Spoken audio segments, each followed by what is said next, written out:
लालू जी, ये गाड़ी आपकी भाई मुझे बहुत अच्छी लग रही है भाई। मुझे भी एक खरीद दो यार। कितने की मिलती है और कहाँ मिलती है भाई? हमको भी दिला दो यार। बहुत मस्त लग रही है। जिस तरह तुम बैठे हुए हो ठाट से, हम भी इस तरह बैठ के फिर घूमा करेंगे यार।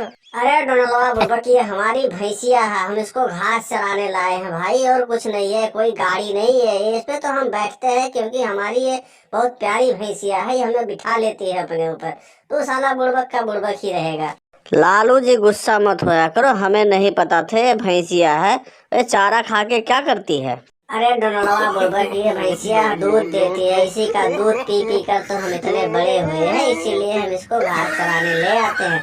तू साला कुछ समझता ही नहीं है, तुझे क्या समझाऊं मैं। ओ लालू जी, तो तू इस भैंसिया का दूध पीता है, तभी तो तेरी शक्ल इससे मिल रही है। अच्छा, अब समझा। वैसे लालू जी, मुझे क्यों देख रही है भाई? मुझे कुछ समझ में नहीं आ रहा है, क्यों मुझे बार बार देख रही है? अरे बुड़बक, ये सोच रही है कहीं ये मेरा बिछड़ा हुआ भाई तो नहीं है, जो तू ये काला कोट पहन के खड़ा हुआ है ना, इसीलिए तुझको पहचान रही है। देखो लालू जी, मजाक तो करो मत भाई। मैं कैसे इसका भाई हो सकता हूँ? क्योंकि तेरी शक्ल इसी से मिल रही है, इसलिए हो सकता है ये तुझे पहचान रही हो, नहीं तो तेरे गांड में अभी पीछे से सींग लगा देगी ये। दोस्तों, वीडियो पसंद आए तो वीडियो को लाइक, कमेंट, शेयर, और चैनल पर नए हैं तो चैनल को सब्सक्राइब करना ना भूले। धन्यवाद।